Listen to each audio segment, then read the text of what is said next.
Il était particulièrement en fait honoré pendant le Nouvel Empire dans les rites en fait de couronnement des pharaons pour assurer leur énergie sexuelle et la naissance d'un héritier mâle. Donc c'est pour ça que c'est ici que vous retrouvez en fait ces puissances-là que beaucoup par exemple d'Africains en fait vont chercher pour avoir en fait de l'énergie sexuelle. C'est le rite, c'est le culte de Mine. Et d'ailleurs, vous avez en fait les tablettes où on représentait Mine en fait avec Toutmosis III. Vous connaissez Toutmosis III, je vous en ai déjà parlé un peu. Dans le livre aussi que je vous ai indiqué, hein, 24 ans en Égypte ancienne, on vous parle bien de Toutmosis III. Donc c'est une divinité qui était très très importante, qui était très lointaine. Donc il fait partie des premières divinités hein, avec les Osiris, Isis. Donc c'est pas des divinités en fait à négliger. Et ce sont ces sphères que vous retrouvez à l'intérieur de toutes les spiritualités, par exemple à l'heure actuelle africaine, subsaharienne, par exemple. C'est exactement le même. Hein. Parfois il est affiné aussi en fait à Montu, Min Montu. Et Montu, rappelez-vous que c'est la sphère en fait qui va avoisiner en fait Bantu, vu que ce sont les adorateurs de Montu. Et c'est pour ça que vous retrouvez cet aspect de sexualité qui est omniprésente dans toutes les choses en fait africaines. C'est par rapport à cette divinité-là. C'est-à-dire ce niveau-là de chakra en fait sacré, qui est aussi lié bien sûr avec le chakra sexuel en fait.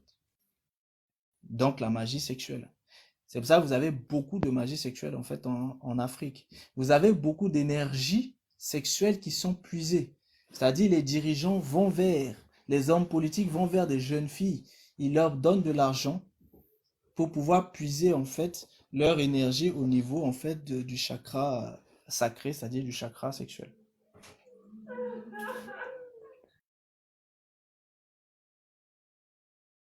Vous comprenez? Mhm. C'est grave. Petite chanson africaine là, vous voyez le mouvement de rein, hein, tout est tourné autour du sexe. C'est à cause de ça. C'est Kama, c'est mine.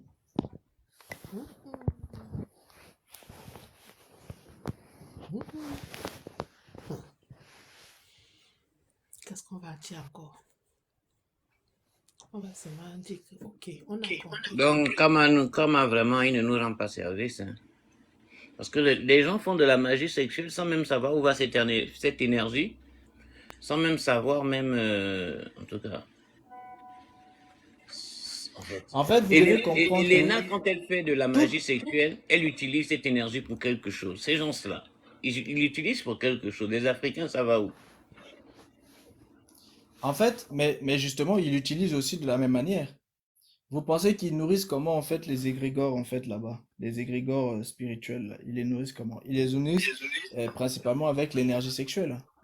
Parce que l'énergie sexuelle, soit vous utilisez en fait l'énergie du sang, c'est-à-dire vous tuez des gens, des sacrifices humains, soit vous utilisez en fait l'énergie sexuelle.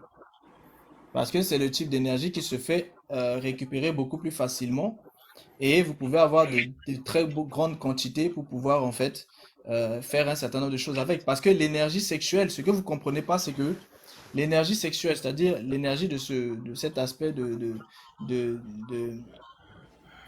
de, de Kundalini et aussi en fait de Kama, cette énergie-là permet justement, c'est une énergie qui est créatrice. Bon, ça, j'entrerai en profondeur plus tard, mais c'est une énergie créatrice. Ça veut dire qu'avec cette énergie, vous pouvez créer beaucoup de choses. Sans l'énergie créatrice, vous ne pouvez pas amener des choses dans l'incarné. Donc, vous avez besoin de l'énergie créatrice pour amener les choses dans l'incarné. Vous pouvez les imaginer et les amener dans l'invisible, mais pour les sortir de l'invisible, vous avez besoin d'une énergie créatrice. Et l'énergie créatrice la plus puissante, mais en dehors de l'âme lui-même, hein, du sang, eh ben, c'est l'énergie sexuelle. Donc, où vous tuez les gens, ou vous les tuez tous sexuellement. Et c'est comme ça que le système en fait fonctionne. Et toutes les nations fonctionnent comme ça. Vous pensez que les nations permettent en fait de mettre des boîtes de nuit là? À votre avis, c'est pourquoi? C'est pour qu'il y ait de la débauche, de l'énergie sexuelle qui puisse en fait aller. Et pourquoi en fait ils utilisent aussi ça? C'est pour qu'il y ait beaucoup de personnes, la natalité. Parce que à travers l'augmentation de la natalité, il y a l'augmentation en fait des corps éthériques. Donc ça, ce sont des secrets que j'entrerai en fait en profondeur au fur et à mesure, parce que vous allez comprendre en fait les secrets des créations en fait dans le système de bovin et comment les choses se passent et comment le système en fait est maintenu, avec quelle énergie, quelle puissance, de quelle manière, etc.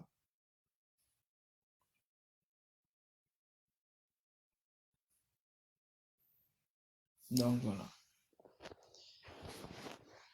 Mais justement, quand tu as parlé des boîtes de nuit, j'étais en train de faire justement le lien avec les vibrations, surtout avec les chanteurs au niveau du chakra de gauche là. C'est fait exprès, hein, ces vibrations qu'ils mettent dans les chansons là pour réveiller le chakra sacré. C'est-à-dire, il y a des musiques que quand tu écoutes ça, mais Ouais, c'est pour réveiller Kama. voilà, c'est ça. L'aspect de la libido, du désir sexuel, c'est Kama. Le C'est pour réveiller zouk, Kama. le zouk, Tout ça, c'est pour réveiller Kama. le- le- En fait, c'est pas pour réveiller Kama, c'est pour éveiller hein, le désir Kama qui sommeille dans la personne.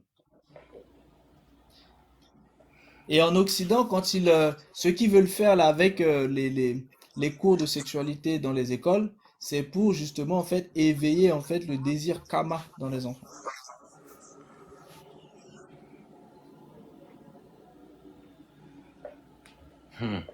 Et Donc voilà pour aujourd'hui la famille.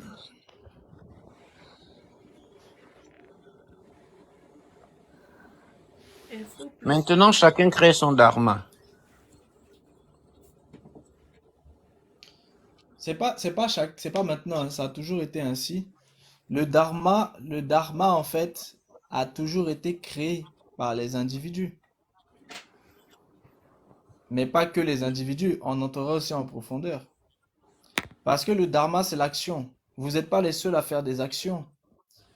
C'est l'action juste, c'est ça le dharma. Or, les animaux aussi font des actions. Mhm. Non, eux aussi ils créent du dharma. Les plantes font des actions, les arbres font des actions, ils créent du dharma. Et chaque dharma qui est créé, ben, a un aspect de dharma collectif et aussi de dharma en fait individuel. Mais, Et si vous voulez, en fait, le dharma, c'est aussi ce que vous êtes et ce que vous faites. Par exemple, il y a un dharma de médecin, il y a un dharma de pompier, il y a un dharma de plombier, etc. Donc, vous n'êtes que le conditionnement de votre dharma.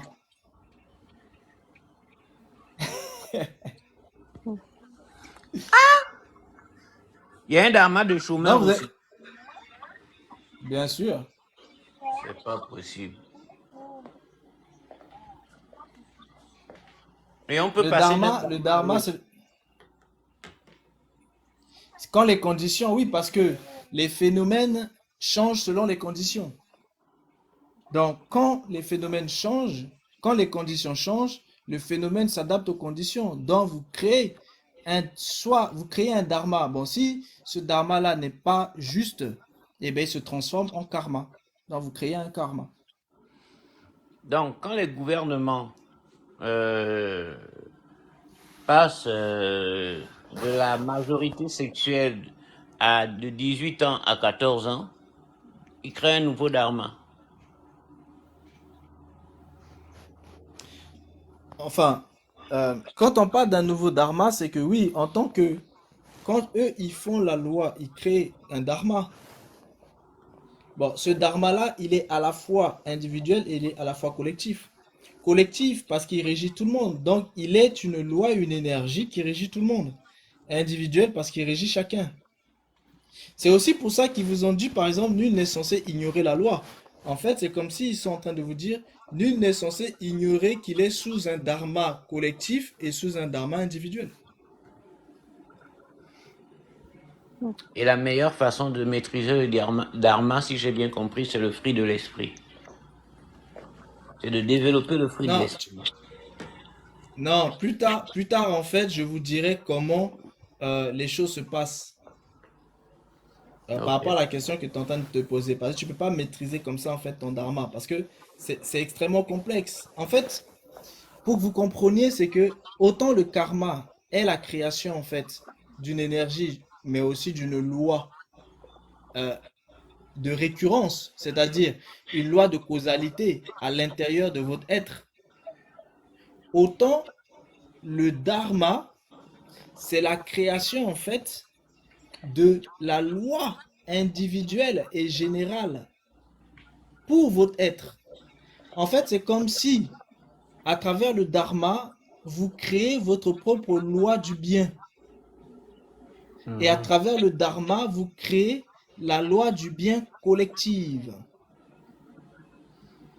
Et à travers votre karma, vous créez la loi de l'interdit et vous créez la loi de l'interdit collectif. Donc, vous créez la loi de l'interdit individuel et vous créez la loi de l'interdit collectif. Donc, en réalité, c'est vous-même qui créez le système de bovins et ses lois.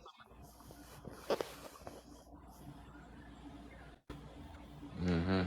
Donc, rien qu'à travers ce système-là, eh bien, si le créateur doit sanctionner le système de bovins, en réalité, le créateur doit sanctionner aussi ceux qui sont à la source Le des lois système. qui régissent le système de bovins. Donc, en Mhm. réalité, il doit sanctionner tout le monde. Ouais, c'est tout le monde qui crée ça à travers le dharma et le karma. D'où le vous êtes des dieux. Voilà. C'est pas Bon, bête. euh, euh, on entrera en fait en profondeur parce que rien que dans cette introduction, il y a des choses que j'ai pas encore explicitées parce qu'il y a encore d'autres choses, un truc pour l'intro. Et quand j'entrerai en fait en profondeur, quand j'entrerai dedans la semaine prochaine, vous allez en fait mieux comprendre. Parce qu'il y a des choses que j'ai pas pu voir en fait aujourd'hui pour que voilà, on puisse aussi répondre à vos questions ou préciser en fait certaines choses. Par exemple, le rapport relationnel entre karma et dharma, il faudra qu'on voit ça. Et, et aussi cet aspect-là de de différentes sortes, par exemple, en fait, de karma. Vous avez le pramarda karma, vous avez la gamma karma, vous avez le sanchita karma, etc. Par exemple, le pramarda karma, lui, en fait, c'est le karma attribué, en fait, à cette vie et qui s'épuisera à son terme. Donc, vous avez un karma pour cette vie que vous vivez. Et à la fin, ça s'épuise. La gamma karma, vous avez, en fait, ce sont des nouveaux karmas qui sont créés au cours de la vie présente et qu'il faudra brûler tôt ou tard. Donc là, on rentre aussi dans la notion en fait de brûler les karmas parce que rappelez-vous que le karma est une énergie. Donc brûler l'énergie. Donc vous devrez brûler cette énergie-là. Ce sont des nouveaux karmas à chaque fois qu'ils sont créés, mais vous devez les brûler. Et vous avez aussi le sanchita karma, c'est-à-dire c'est ceux qui attendent d'être réalisés dans des vies futures. Donc il y a des karmas qui sont déjà pour vous, mais que vous n'avez pas encore réalisé dans cette vie-là. Pour ceux qui sont bien sûr dans le cycle en fait de bovin, c'est-à-dire dans le cycle du samsara, dans le cycle en fait des réincarnations.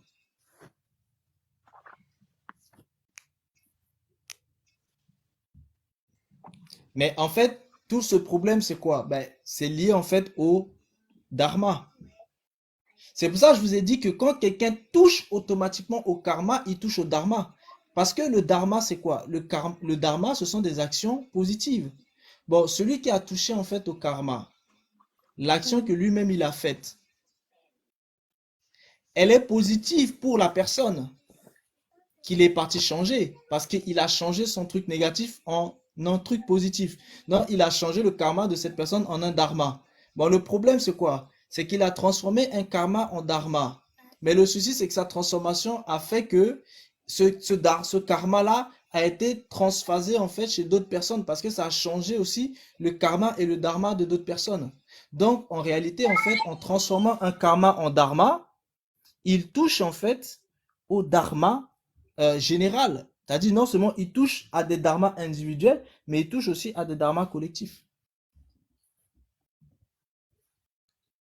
Donc vous changez. C'est pour ça qu'en fait, les maîtres du karma, qui sont normalement les seuls à pouvoir véritablement toucher au karma, ces maîtres du karma-là, enfin, il y a d'autres aussi hein, supérieurs, mais dans les bases, quelqu'un ne peut pas s'autoproclamer supraconscient, etc., et aller toucher aux choses en fait du karma. C'est comme tout, c'est pas parce que vous savez euh, comment conduire une voiture que vous devez absolument en fait prendre n'importe quelle voiture et conduire. Vous voyez ce que je veux dire? C'est pas parce que Oui, oui. vous c'est pas parce que vous savez faire une chose que vous devez faire la chose. Parce que savoir, c'est pas parce que vous savez comment ouvrir la tête de quelqu'un que vous pourrez en fait faire une chirurgie à cette personne. Vous comprenez? Il y a une différence entre savoir faire quelque chose et maîtriser hein, et avoir les capacités de faire la chose. Et souvent, c'est ça le problème. Beaucoup de gens, dès qu'ils commencent à toucher à certaines choses, à avoir certaines connaissances, ils vont se précipiter pour aller pratiquer en fait sur des gens. Et en le faisant, il y a un certain nombre de paramètres qu'ils ne maîtrisent pas et ils vont toucher à des choses qui les dépassent. Parce que le dharma, je rentrerai en profondeur, vous allez voir, le dharma et les vraies notions du karma, c'est extrêmement profond. Et c'est ainsi que beaucoup de personnes en fait mettent aussi le bazar dans l'organisation en fait cosmique. C'est comme n'importe qui n'avait pas le droit d'aller toucher à la Mahat. Parce que pour que vous puissiez toucher à la Mahat collective, vous devez déjà être capable hein, de comprendre ce que c'est que la Mahat individuelle. Or, si vous ne comprenez pas c'est quoi la Mahat individuelle, si vous-même vous n'êtes pas dans la pratique de la Mahat individuelle, c'est que vous serez forcément en fait dans un mauvais conditionnement si vous allez toucher en fait à la Mahat collective. Et donc, vous ne pouvez pas non plus en fait être un lama, c'est-à-dire quelqu'un qui va enseigner en fait hein, les choses du dharma. Ou alors être un prêtre initié, un initié égyptien, etc., à un certain niveau pour enseigner. Donc, vous pouvez, c'est pas parce que vous êtes un initié que vous avez la capacité de poser des doctrines, parce que c'est ça, enseigner. Enseigner, c'est poser des doctrines. Donc, vous ne pouvez pas forcément. Donc, il faut bien distinguer les choses. Et ça, malheureusement, les gens font tout et n'importe quoi. Dès qu'ils apprennent quelque chose, allez, c'est bon. Ils vont et ils essaient de mettre ça en pratique. Après, quand ça chauffe sur eux, ils cherchent en fait des solutions à gauche, à droite. Mais surtout, karma, dharma, c'est des choses on ne touche pas n'importe comment. Donc, si quelqu'un vous dit, viens, moi je vais aller en fait changer ton karma en allant faire des changements là-bas karmiques, faites très attention. C'est hyper dangereux. Hyper, hyper dangereux. Et quand les conséquences vont commencer en fait sur vous et sur la personne, vous n'aurez pas idée. Parce que ce sont des énergies qu'il va falloir en fait contrôler, qu'il va falloir compenser. Et ces énergies-là, vous devez les contrôler en fait en respect en fait de la loi cosmique, donc du dharma. C'est comme dans la vie simple. Tout le monde n'est pas avocat, tout le monde n'est pas habilité. On vous dit nul n'est censé ignorer la loi. Mais c'est pas parce que nul n'est censé ignorer la loi que n'importe qui peut se lever et aller défendre des gens au tribunal. Vous voyez un peu? Mhm.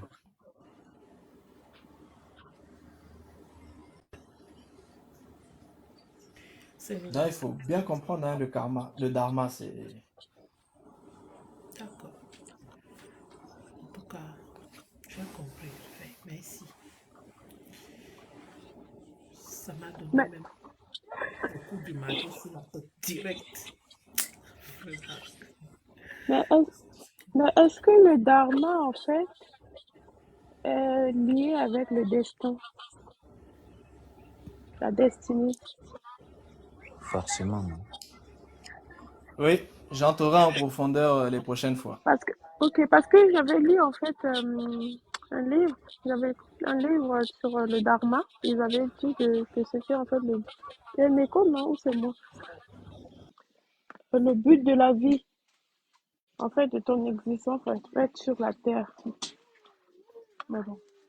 Je crois que Mais oui, mais je parce t'en que, avais parlé en fait le livre là regarde, aussi. Mm, regarde, tout à l'heure, je l'ai dit, mm, les buts de la vie. Vous avez le dharma qui fait partie des buts de la vie. Et pourquoi le dharma fait partie des buts de la vie?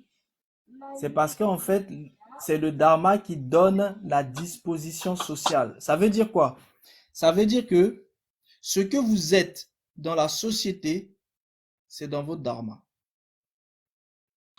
C'est aussi le dharma qui donne la disposition psychologique, c'est-à-dire l'état de votre tête là. Si vous êtes fou, si vous êtes névrosé, si vous êtes bousillé, si vous êtes voilà, c'est dans le mhm. dharma. Vous Ouais, j'avais comprenez? écouté ça. C'est-à-dire vos qualités, votre être et et toutes vos qualités intrinsèques sont à l'intérieur en fait du dharma. C'est pour ça qu'on vous parle du dharma individuel. Mm. C'est-à-dire Mais le frère, dharma, c'est vous. ça c'est uniquement chez les bovins.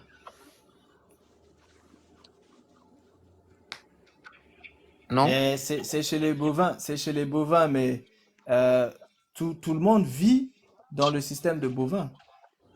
Donc le dharma, c'est dans tout le monde. Mm. Oui, non. Oui, c'est dans tout le monde, mais ce que je veux dire, c'est cette conception des choses où ce que tu est défini par le dharma, ça c'est une conception bovine en fait. Mais la conception bovine, c'est la conception du monde. Ok, mais moi, pour ceux qui ne sont pas du monde, de ce monde, La seule façon pour ne pas être en fait de ce monde, c'est qu'il faut être un saint. mhm, Parce que le monde a transphasé les personnes qui étaient dans le premier aspect du système ovin dans le système bovin. Dans toutes les personnes qui sont dans ce premier aspect-là, ils sont dans ça. C'est-à-dire quiconque vit dans les cycles des consciences est dans ça et vit sous le dharma. Parce que la loi des consciences, c'est quoi? Ben, c'est le dharma. Vu que ce sont les consciences qui créent ces lois-là. Et c'est vous-même. Quand vous êtes en train de faire une action juste. Attends, il faut fermer ton micro quand tu parles pas, s'il te plaît, Yann. Tu as un souci avec ton micro. Quand vous êtes en train de faire une action juste, ben vous créez du dharma. C'est-à-dire, quand vous êtes en train de penser, si vous avez une pensée juste pour le système de bovin, vous créez du dharma. Mais cette pensée-là, c'est pas la pensée de votre âme, c'est la pensée de votre conscience. Quand vous êtes en train d'imaginer, ben vous créez du dharma. C'est ça ce que vous comprenez pas. Parce que quand Yal, tu dis que ça n'engage que les gens qui sont en fait dans le système de bovin et que certains n'y sont pas. Mais quiconque imagine crée du dharma. Et toi, tu imagines. Donc, tu crées du dharma. Et ce dharma te lie.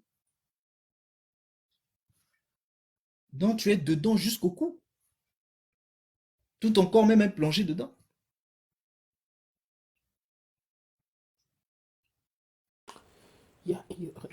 C'est-à-dire que Ah, ça donne froid dans le... C'est-à-dire que même au niveau du travail, comme on parlait l'autre jour là, ouais, quand tu dis ça là, je visualise un peu le truc. Ouais, on fait comment alors pour sortir? Est-ce qu'on peut même sortir de là? Ouais.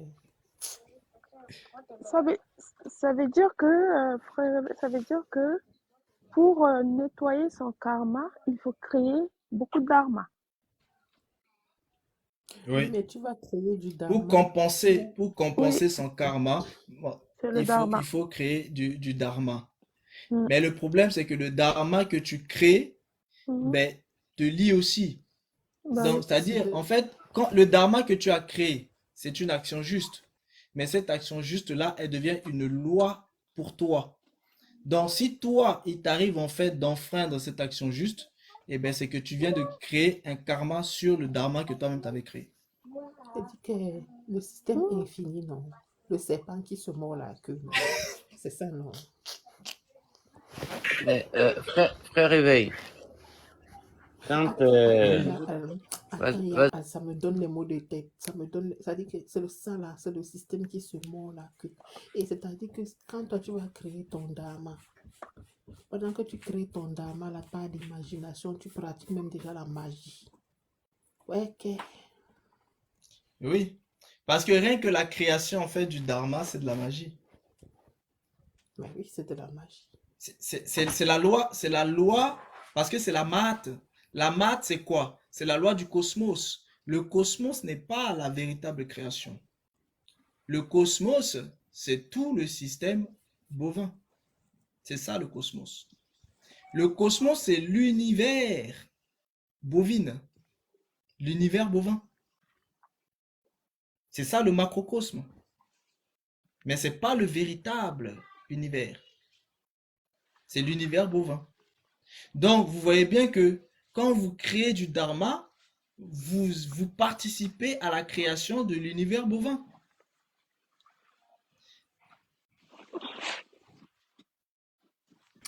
Et quand il faut condamner cet univers bovin, ben, il faut condamner tous les créateurs de cet univers bovin. Donc, vous êtes condamné aussi direct. Mais, frère Réveil, quand le pasteur me disait tous les dimanches, il faut apprendre à faire de l'imagerie mentale. Bon, Alain, tu dois être milliardaire. Donc, imagine-toi déjà que tu es milliardaire. Visualise-toi avec tes milliards. Visualise-toi dans ton jet privé. Visualise la life que tu vas avoir là-dedans.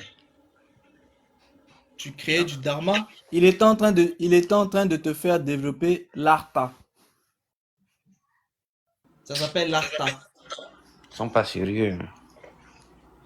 L'artha, c'est la richesse, c'est les intérêts, c'est les moyens. Donc, il te poussait à créer de l'artha, donc à te connecter en fait avec l'artha. Et donc, en te connectant avec l'artha, tu fais une action, donc tu crées du dharma ou du karma. Et comme tu le fais à travers tes désirs, à travers tes plaisirs, à travers ton amour de ces choses-là, eh ben, tu te connectes avec Kama. Eh, c'est pas maman. C'est l'un des aspects de maman, ça. Non? Bien sûr. Waouh. Waouh. Purée. Ok. Bien sûr. Ce qu'on va faire là ce soir-là, je vais d'abord dormir, je vais me réveiller, puis je vais penser à tout ça. Parce que Et quand vous rentrez dans l'aspect de moksha, là où vous allez vers la libération, le détachement, eh bien, vous êtes en train de vous détacher, de vous libérer de votre âme et de votre esprit. Donc, en réalité, en fait, vous êtes en train de mourir pour devenir une conscience. C'est pour ça que je vous ai dit que le système hindouiste vous explique bien la base concrète, pragmatique de ce qu'est le système de bovin et comment ça se passe. C'est ça le système des consciences. C'est pour ça que c'est chez eux, vous allez retrouver beaucoup de supraconscients. Et c'est pour ça que les théosophes et tous ces gens-là sont partis récupérer en fait toutes leurs théories dans les spiritualités hindouistes, tibétaines et autres. C'est pour ça que ce soit le Bouddha, que ce soit en fait les Dalai Lama, ce sont des gens qui sont extrêmement en fait respectés un peu partout dans le monde. Pourquoi? Parce que ils tiennent les bases de toutes les spiritualités du monde entier. C'est au Tibet que tout se passe. et pendant ce temps, les Caméens, les Kamas, hein, les Kamites, pensent que c'est eux qui ont inventé le fil dans la machine à couper le beurre. Ouais. D'accord, on a compris. On a compris. En tout cas, le dharma, là, c'est pas encore très bien rentré dans ma tête. Je vais encore écouter le live, là, pour bien comprendre. Tout est encore mélangé. Oui, il faut que je réécoute ça. Moi-même, je vais encore bien réécouter ça. Pour bien comprendre Est-ce que cette tu sais histoire. que, bon, quand Revin parlait, je pense, j'ai essayé de faire le lien avec les différents chakras. C'est-à-dire, c'est structuré de la même manière que les chakras. C'est comme ça que j'essaie de retenir. Bon. Et au-delà des chakras qu'on a vus, il y a encore d'autres chakras qui sont liés avec ce que Réveil a expliqué tout à l'heure. Oh, c'est terrible, hein. Et oui, parce que quand vous montez dans le cycle des chakras, vous vous retrouvez en fait au chakra, en fait, par exemple, vous avez le chakra couronne. D'abord, vous avez le chakra du troisième œil. Ça, c'est l'équivalent du hak. Ensuite, vous avez le chakra couronne. Vous avez le chakra causal. Et ensuite, au-dessus, vous avez l'étoile de l'âme.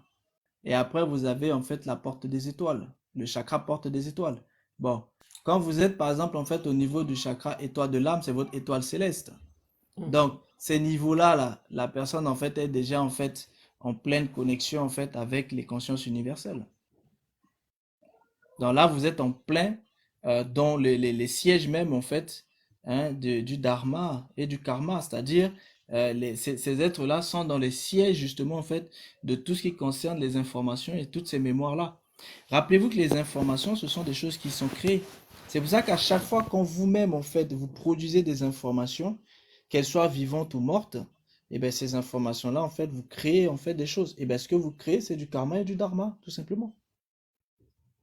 C'est-à-dire vous créez de la maths. La maths se crée. Là où les gens qui ne comprennent pas les choses de l'Égypte vont venir vous dire que la maths, c'est une divinité qui sort de nulle part. Non. La maths, c'est la même chose que le dharma. C'est-à-dire, ça a été créé par justement les atmans, qui eux sont liés directement en fait à Brahma, c'est-à-dire au créateur. Donc, la maths est créée justement par les sarus, qui sont liés en fait directement en fait avec hein, le créateur en fait suprême que soit ils vont appeler en fait Ta, soit ils vont appeler Atumra, etc., etc. Ou Ra, etc. Ou certains plutôt Osiris, mais la finalité en fait c'est pareil. C'est de ça dont c'est tout simplement de ça dont il est question. C'est la même chose un peu partout, mais chaque système spirituel a son chemin pour arriver justement en fait à la même chose. Maintenant, ce qui va les distinguer, c'est uniquement conscience universelle d'en haut, d'en bas, synthétique et la quatrième dont je ne vous ai pas encore totalement parlé. Vous voyez, c'est de ça dont il est question. Mm. Mais vous comprenez bien que dans le système, eh bien, les gens créent constamment du karma et des dharmas. C'est-à-dire, ils créent constamment de la maths individuelle, qui est appelée la maths sociale, et de la maths collective, qui est appelée en fait la maths cosmique. Parce que maths cosmique, c'est dharma cosmique. Maths social individuel, c'est dharma individuel. Donc les gens créent ça constamment, constamment. Et c'est ce même principe de création que vous allez retrouver par exemple dans les notions de coutume ou dans les notions de loi dans les nations, dans les royaumes, etc.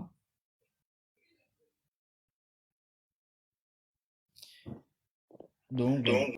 Est-ce que le système est le même, justement, ceux qui ne créent pas, justement, rentrent dans un système de surdité mentale?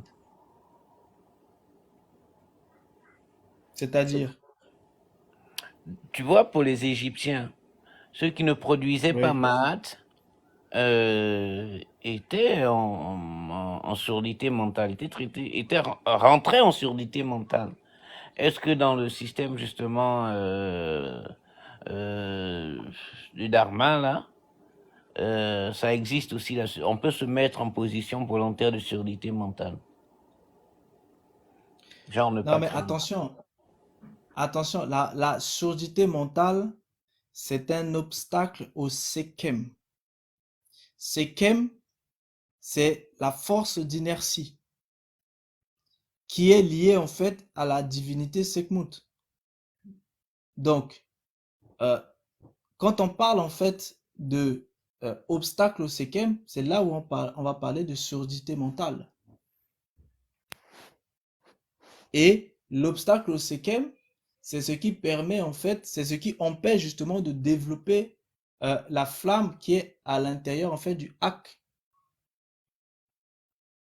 C'est ça qu'ils vous ont expliqué tout à l'heure, en fait. Quand vous commencez, en fait, à vous libérer des passions et de toutes ces choses-là. Parce que quand cette flamme qui est à l'intérieur du Hak, c'est-à-dire qui est à l'intérieur du cœur, quand cette flamme, en fait, est justement, en fait, activée, c'est ça l'activation du Hak. Et l'activation du Hak fait de la personne un être illuminé.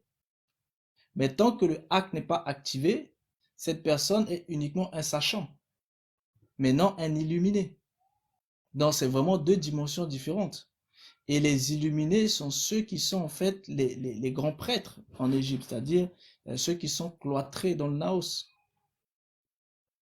Non, eux c'était des illuminés. C'est-à-dire c'était des prêtres qui étaient dans les niveaux en fait du Hak. C'est-à-dire c'est les grands initiés. Aujourd'hui le monde les appelle les grands initiés. À l'époque c'était les grands prêtres, les prêtres du Naos. Tu vois, quand on parle en fait de la surdité mentale, c'est à ce niveau-là. C'est-à-dire, c'est lié en fait au Sekem. Maintenant, pour pouvoir développer le Sekem, c'est là où il faut pratiquer de la maths sociale. La maths sociale sert à développer le Sekem et le Sekem sert à activer le Hak. Tu vois un peu? Maths sociale, c'est pour le développement du Sekem. La maths sociale, c'est quoi? C'est que si tu as envie que quelqu'un te fasse du bien, toi aussi, tu dois faire le bien. C'est-à-dire, ce que tu veux qu'on te fasse, tu dois d'abord le faire à autrui. Le bien que tu aimerais avoir, fais-le d'abord toi. N'attends pas que ce soit l'autre qui te le fasse. Parce que si c'est l'autre qui te fait et que tu fais derrière, là, tu ne produis pas de la maths sociale. Si tu veux produire de la maths sociale, tu dois d'abord faire et l'autre va faire. C'est-à-dire, tu dois être à l'initiative de la bonne action. Et ensuite, tu auras la vibration de cette bonne action vers toi. Et là, tu es dans la maths sociale. Et comme tu fais plusieurs maths sociales, ça va t'emmener au développement de ton être, de ta conscience. Et là, maintenant, tu pourras justement, en fait, développer le Sekem.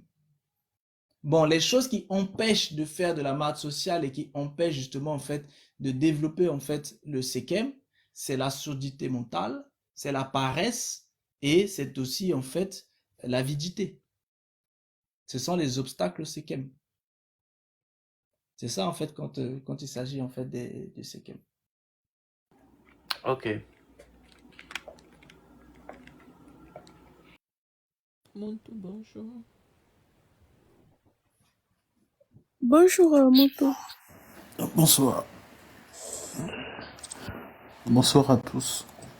Ben moi, je vous ai pris en cours. Bonjour. Ouais, je vous ai pris en cours et j'ai entendu dire que tout venait du Tibet, etc. Je voulais juste compléter, je sais pas si c'est un complément d'information. Quand je m'intéressais à la mystique hindoue, par ricochet, je suis tombé dans la sémantique. Bon, j'ai trouvé des choses assez étranges dans la mystique hindoue. Déjà, j'ai vu que les gardiens de Bouddha, on les appelait les Kohongorikishi. Les gardiens de Bouddha. Je crois que c'est les Japonais. On les appelait les Kohongorikishi. Donc, j'ai trouvé le mot Congo bizarre qui se trouvait chez les Tibétains. J'ai trouvé ça assez étrange. Et même chez les Japonais.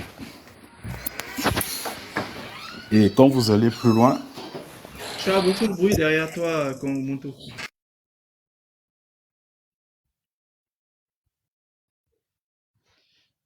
Il a du bruit, en fait, il est sans ouais, doute en train de se ouais, déplacer désolé. ensuite. Ok. Ouais, je me suis déplacé, ouais. Et quand vous allez plus loin, chez les Japonais, ils ont une école, je crois que cette école se trouve aussi à Montpellier, qui s'appelle le Congo Zen. Bon, ça, c'est selon les Japonais. Du coup, moi, je vois l'étymologie des mots, selon les Japonais. Donc, Congo qui s'écrit avec K, K-O-N-G-O. Ils disent que Congo, c'est diamant. Et zen, c'est conscience. Sauf qu'en Kikongo, la conscience est Nza. N-Z-A. Mais j'ai comme l'impression que le zen, là, c'est l'anagramme de zan, parce que on peut alterner les voyelles. Dans la sémantique, il n'y a pas de souci. Tu mets E, tu mets O, c'est quasiment la même chose, tant que les consonnes sont là. Et quand je vais aussi au Cambodge, au Bangladesh, je trouve des noms très bizarres qui sont très Congo. Ils ont une mystique qu'on appelle Kalamuka, qui se trouve dans une région qu'on appelle Kalinga. Et dans cette région de Kalinga, il y a la dynastie des Nganga. Et là-bas, on mettait, quand ils font leur mystique, ils se recouvraient de cendres. Hein, les cendres de charbon, etc. Mais le truc, c'est que Kalinga en Lingala, c'est cramé, calciné. Donc moi, je trouve ça quand même bizarre. Il y a un peu trop de similitudes entre la mystique Congo et chez les Dravidiens, les Sidi, les Hindous, et même au Japon, et surtout le Congo zen au Japon, parce que pour le Congo, ils disent que c'est le cristal. Ça dit qu'atteindre le corps de cristal, où tous les chakras, tu pètes tous les chakras, tout est cristallisé. Et quand je suis même allé fouiller sur le mot Kundalini, j'ai trouvé ça bizarre. Déjà, le premier préfixe m'a interpellé, Kunda. Ils ont dit que c'est enterré, se recroqueviller, former une boucle. Se recroqueviller, enterrer, former une boucle. Kunda en lingala, ça veut dire la tortue. Mais la tortue est ensevelie dans quelque chose. Tu sors de la carapace. Et lini, c'est la forme spiralée. Mais lini en lingala, que linga, c'est attaché en forme de spirale. Moi, je trouve ça quand même assez étrange, jusque-là. Les Japonais, eux, pour atteindre l'ultime, ça dit que pour sortir du moksha, ce qu'ils appellent sortir du cycle karmique, il faut pratiquer le Congo zen. Je comprends pas pourquoi le mot Congo traîne chez les Japonais. Je trouve ça un peu bizarre quand même. Donc, je sais pas si... Parce que quand j'allais voir aussi les bas-reliefs là, bon, des anciennes dynasties de l'Asie du Sud-Est, bon, ils ont des têtes quand même assez... un peu bantou quand même, hein. Il y a un peu des grosses lèvres, des nez un peu épatés. Donc voilà. Donc quand on dit tous ces Tibétains, j'ai comme l'impression que peut-être même les autochtones du Tibet qui pratiquaient cette mystique, je sais pas, peut-être que c'est des gens qui viennent un peu de l'Équateur. Je sais pas, mais je trouve, au niveau des mots de la sémantique, je trouve ça assez étrange quand même. Moi, c'est tout ce que je voulais dire.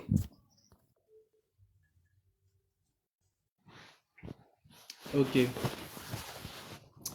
En fait, ce qu'il faut comprendre, c'est que euh, la spiritualité n'a rien à voir en fait avec les post-racialismes. Donc, euh, les mystères de la spiritualité de la septième dimension, il y a une partie qui réside en fait dans les spiritualités afro-caribéennes et il y a une partie qui réside dans les spiritualités en fait indo-asiatiques. Maintenant, ce que beaucoup de noirs, parce que je pense qu'il faut utiliser le mot noir, ce que beaucoup de noirs en fait ne comprennent pas, c'est que toute la zone du croissant fertile, en descendant aussi dans ce qu'aujourd'hui en fait les uns et les autres connaissent comme étant l'Afrique, c'est une zone en fait chamite. Ça veut dire quoi? Ça veut dire que toute cette zone-là, c'était les mêmes lignées qui étaient là. Même au niveau en fait de la zone en fait de Babel, il y avait aussi en fait les chamites qui étaient là. La preuve, Nimrod lui-même en fait en est un. Donc, en réalité, quand vous voyez en fait les Asiatiques, que ce soit les sphères nippones ou d'autres sphères en fait chinoises, hindoues ou autres, mais vous aviez en fait beaucoup de personnes noires qui étaient là-bas. Mais c'est pas parce que les noirs étaient là-bas que ça veut dire que ce sont des choses de l'actuel espace noir, c'est-à-dire l'Afrique, que les gens appellent Afrique, qui a fait que des choses ont été prises de là pour emmener là-bas. Et c'est là où il faut faire très attention. La preuve, quand vous allez même dans la linguistique, si vous voulez vraiment comprendre le lien entre, par exemple, des zones telles que la Chine et autres, et l'Afrique centrale, Vous allez en fait dans les zones euh, entre le Cameroun et la Centrafrique. C'est-à-dire cette zone centrale-là de la Damawa où vous aviez en fait des bases profondes en fait de pygmées, Aka qui étaient en fait justement en fait installés sur ces bases-là. Vous allez analyser les langues qu'ils parlent. Quand ils parlent, eh bien c'est exactement les mêmes sons, les mêmes intonations que vous retrouvez là-bas en fait chez les Chinois. C'est exactement la même chose. Donc en réalité, en fait, il n'y a pas de différence entre les Chamites ou les Kamites ou les Nkami qui étaient en fait dans les zones mésopotamiennes, qui par la suite vont se disperser en fait dans cette zone, et les Nkami qui étaient en fait dans les zones aujourd'hui appelées en fait subsahariennes. Il n'y a pas vraiment de distinction en fait. C'est les mêmes. C'est les mêmes choses. C'est pour ça que certains même en fait, quand il y a des soucis par exemple par rapport en fait à Bouddha, certains vont soulever le fait que Bouddha serait en fait de couleur noire. Mais ça dit, ça ne change rien en la sphère. C'est la spiritualité en fait derrière. Donc, cette base de spiritualité-là, que tous ceux qui sont dans la zone là-bas ont conservé, malgré qu'ils ont reçu justement en fait des métissages. Parce que vous savez très bien qu'il y a eu énormément de métissages là-bas. Vous avez les Sahariens qui sont arrivés, les Ariens qui sont arrivés, qui ont fait aussi des métissages. Vous avez aussi en fait d'autres en fait qui sont arrivés au niveau de la Chine, au niveau du Japon, etc., qui ont fait des métissages. Mais derrière, vous avez toujours cette base de spiritualité. La spiritualité n'est pas liée en fait avec toutes ces histoires de métissage que les peuples vont se faire. Du blanc avec du noir, du jaune avec du rouge, etc. La spiritualité, ce sont des gardiens spirituels, des grands mages spirituels, qui eux sont des grands initiés qui gardent ces spiritualités-là. Et c'est de ça dont il est question. Parce que ces êtres-là, ce sont des consciences qui parfois en fait se réincarnent. Donc, cette conscience-là, elle peut très bien s'incarner pendant un temps dans une peau d'un noir, mais pendant un autre temps, elle peut s'incarner dans une peau d'un blanc, dans une peau d'un jaune, dans une peau d'un rouge. Parce que ce sont des incarnations de conscience. Et donc, du coup, quand elle va s'incarner dans une peau de noir, les noirs vont dire, donc ça nous appartient. Quand elle va s'incarner dans une peau de blanc, les blancs vont dire, donc ça nous appartient. Et ça, en fait, c'est les bas niveaux, en fait, de compréhension. Donc, il faut aller au-delà, en fait, de ces niveaux, en fait, de compréhension pour comprendre, en fait, ce qui se passe. Et quand on parle, par exemple, des traditions, en fait, des choses Congo, la tradition de choses Congo dépend de Grande Éthiopie. Le Grand Éthiopie, c'est quoi? Vous prenez d'abord l'Adamawa et vous prenez l'ensemble du Gabon, l'ensemble du Congo et une partie du Congo RDC. Parce que l'autre partie du Congo RDC appartient à l'empire, au royaume Mélinde, c'est-à-dire aux Kenyans et aux Rwandais. Et aussi aux autres en fait qui sont à côté. Parce que c'était l'ensemble de l'empire Mélinde.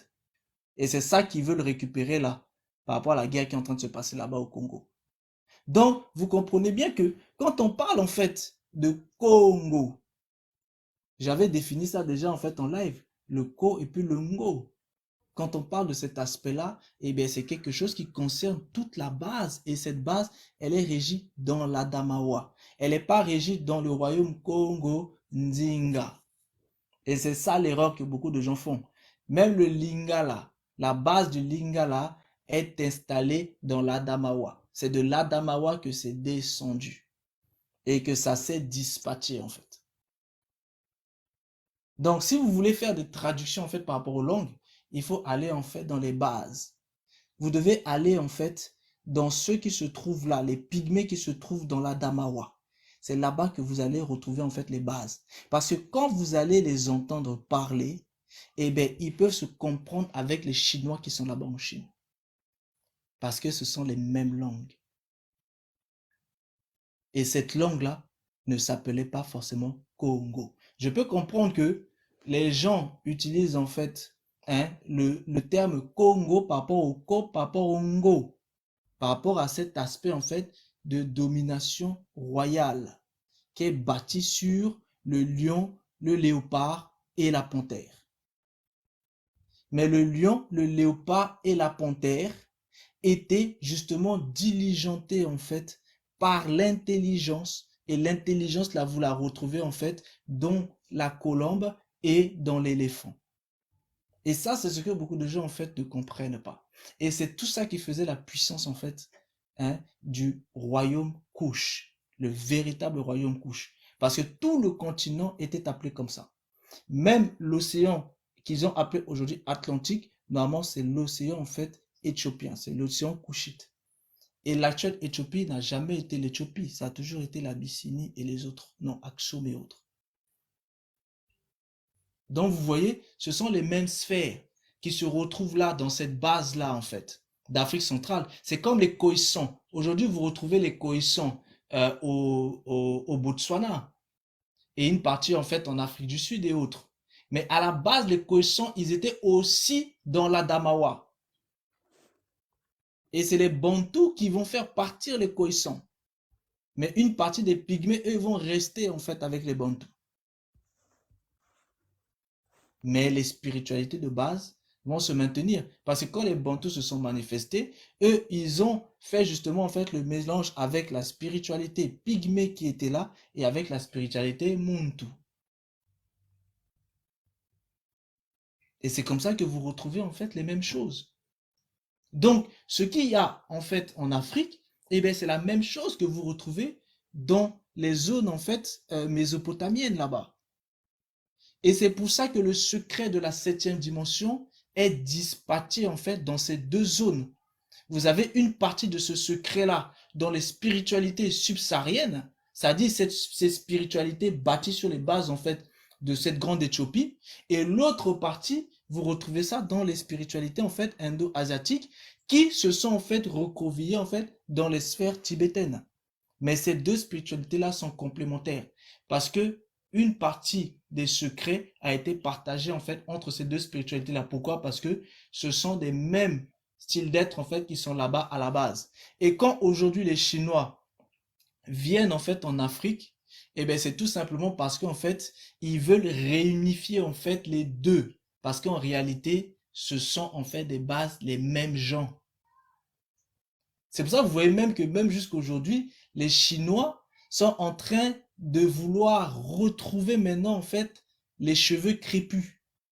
C'est pour ça qu'ils font même en fait des nouveaux styles de coiffure. Ils transforment leurs cheveux pour avoir maintenant des cheveux crépus. Parce qu'ils veulent retrouver en fait cette identité-là. Et c'est aussi pour ça qu'ils investissent en fait énormément en Afrique, parce qu'ils veulent ressouder cet aspect. Pour que la spiritualité de l'air puisse s'unir avec la spiritualité de l'eau.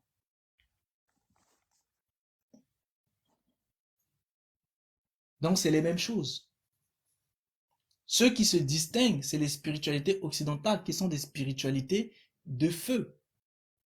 Et une partie des spiritualités ariennes qu'ils ont aussi pris du côté en fait des Indiens d'Amérique qui sont aussi des spiritualités de la terre.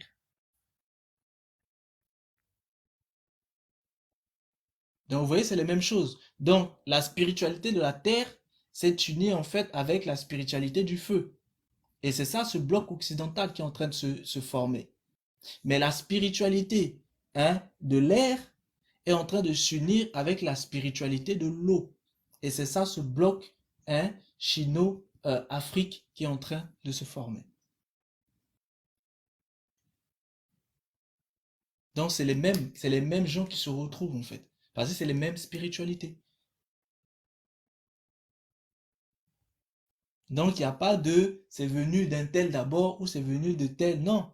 En fait, ce sont les mêmes spiritualités qui se sont divisées en fait un temps, mais les bases sont toujours là. Peu importe maintenant les types de couleurs qui sont en train de régir ces bases, c'est une question en fait de conscience, c'est une question de spiritualité, de spirit. Et c'est comme ça qu'il faut comprendre en fait, et c'est comme ça que c'est en train d'expliquer. Est-ce que tu comprends un petit peu mieux la façon dont les choses en fait sont expliquées et dispatchées. C'est-à-dire, ceux de l'Afrique noire ne peuvent pas dire qu'ils ont le monopole de la spiritualité de la septième dimension, tout comme ceux de la Mésopotamie ne peuvent pas dire qu'ils ont le monopole de la spiritualité de la septième dimension, vu que ça a été divisé en fait entre les deux. Mais par contre, ce que j'étais en train de dire, d'expliquer aux gens, c'est que s'ils veulent véritablement comprendre comment ces choses-là sont expliquées de manière pratique et pragmatique, ce sont les spiritualités indo-asiatiques. Dans la base, se trouvent véritablement en fait au Tibet. C'est eux qui expliquent ça en termes de pratique, en termes d'action, en termes de dharma. C'est pour ça que j'ai bien expliqué que le dharma, c'est exactement la même chose que la mahat. C'est exactement la même chose. Le dharma, c'est la mahat. C'est pour ça qu'il y a le dharma cosmique, tout comme il y a la mahat cosmique. Il y a le dharma individuel, tout comme il y a la mahat individuelle. C'est exactement les mêmes choses.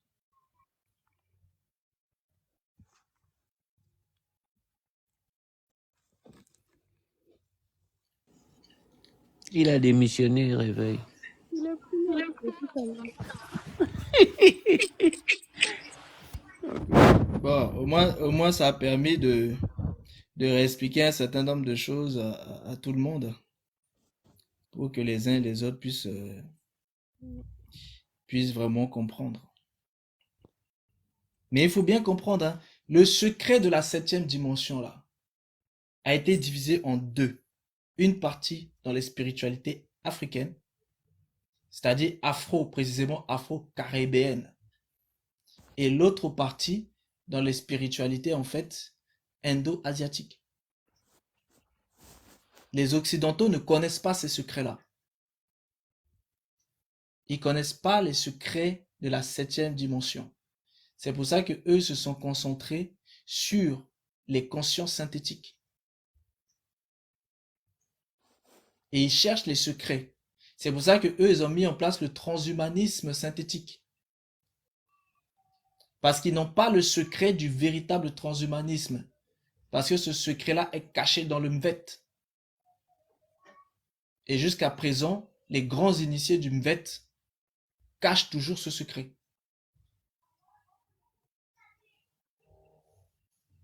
Donc pas que dans le Mvet. Vous en retrouvez une partie dans le Buti, vous retrouvez en fait une partie dans les spiritualités Bantu, vous retrouvez aussi une partie en fait dans les spiritualités Pygmée, Cochin, etc. Mais c'est l'ensemble en fait du bloc Afrique qui maîtrise en fait ces bases-là. Mais c'est que les grands initiés qui savent ça. Pas les petits menus frottins qui se baladent un peu partout là. Les grands initiés, eux, ils vivent plus dans le monde invisible que dans le monde visible. Il n'y a que eux qui connaissent ces secrets et qui le cachent. C'est les secrets du son, c'est les secrets de la vibration. C'est-à-dire, c'est les secrets, en fait, de ce qu'on a vu tout à l'heure, de Sia et de Hu. Les secrets, en fait, de Shiva. Vu que c'est les mêmes noms qui sont utilisés pour des personnages, en fait, distincts. Et l'autre côté, c'est là-bas, parce que c'est là-bas qu'est caché le secret de la puissance de l'air. C'est dans les spiritualités orientales, enfin, indo-asiatiques. Parce que c'est eux qui ont les maîtrises de la puissance de l'air. D'où vous avez le yoga. C'est pour la maîtrise de l'air, c'est-à-dire de la respiration, du souffle. Parce que c'est le seul moyen de contrôler et de maîtriser le souffle. Et c'est pour ça que c'est eux qui vont emmener le monde dans sa perdition totale. Parce qu'ils savent comment emprisonner le souffle, c'est-à-dire l'esprit de l'homme. C'est de ça dont il est question.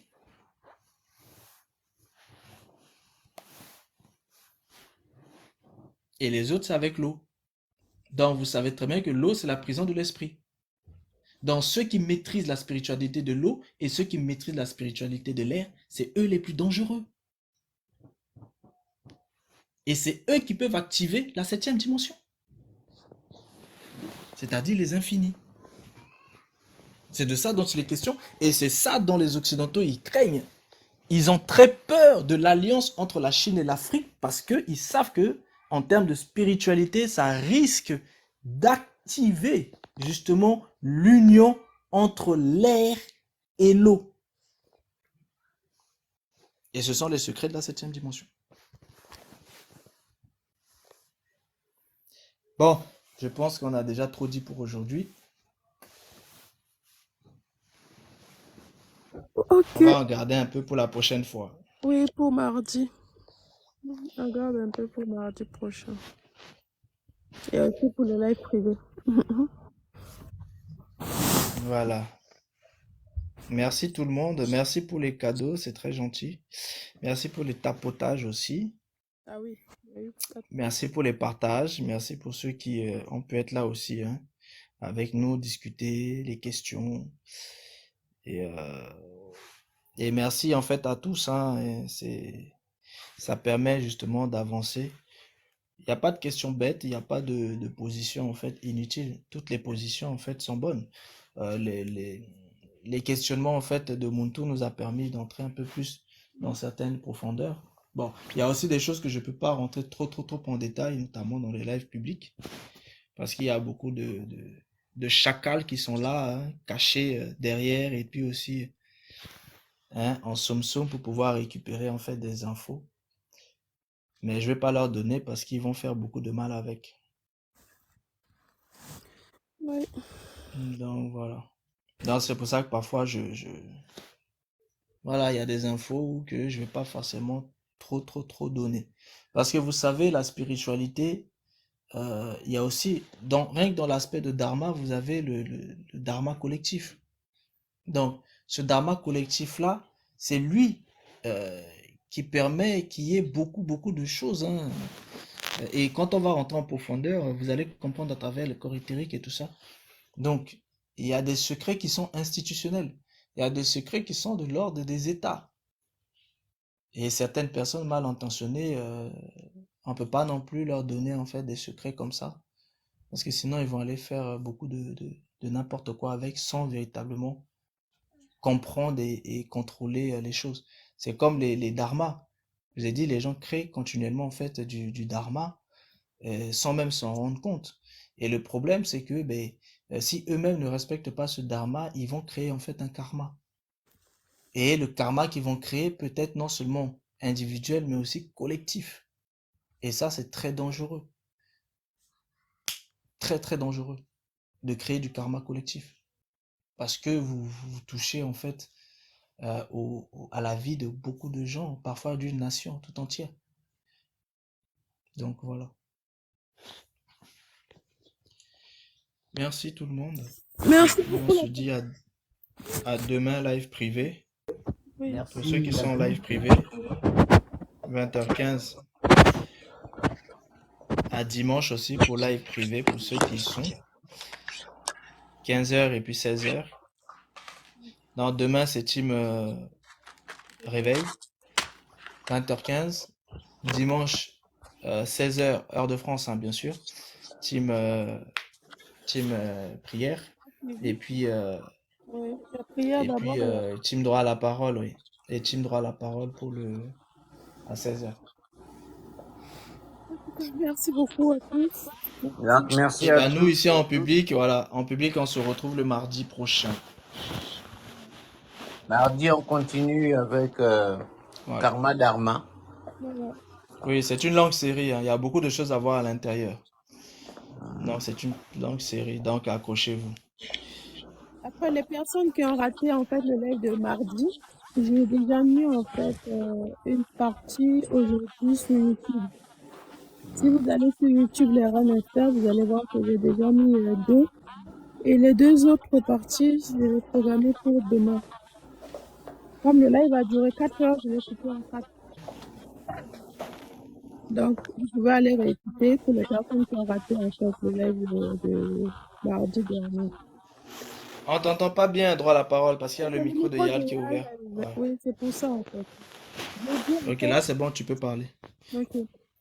J'ai dit le live de mardi dernier, je l'ai mis en fait en ligne aujourd'hui sur YouTube les Reines Esther. Donc, les personnes qui ont raté ce live et qui veulent en fait réécouter, vous pouvez en fait aller sur YouTube et puis comme ça, vous pouvez réécouter en fait les lives. Là, comme le live a duré 4 heures, je l'ai en fait coupé en 4. Donc, j'ai mis 2 aujourd'hui en public et demain les 2 autres. Mais c'est déjà programmé. Si vous allez sur la chaîne, vous allez voir qu'il y a déjà 2 autres en fait programmés pour demain. Donc, vous pouvez aller réécouter et puis noter aussi vos questions si jamais vous en avez. Et vous revenez mardi prochain pour poser vos questions. Si jamais vous n'avez pas bien compris en fait ce qui a été dit dans les lives en fait du mardi. Et le live d'aujourd'hui, je vous mettrai ça aussi en ligne dès que possible. Donc, en tout cas, merci beaucoup à tout le monde. Merci pour les cadeaux et les tapotages, les partages. On se dit à mardi prochain, 20h30, heure de France. Donc, voilà, la famille, merci. C'est bon? Bon, merci la famille. Bonne fin de semaine à vous. Reposez-vous bien. Et que le Créateur vous visite. Allez, reposez-vous bien la famille. Bye.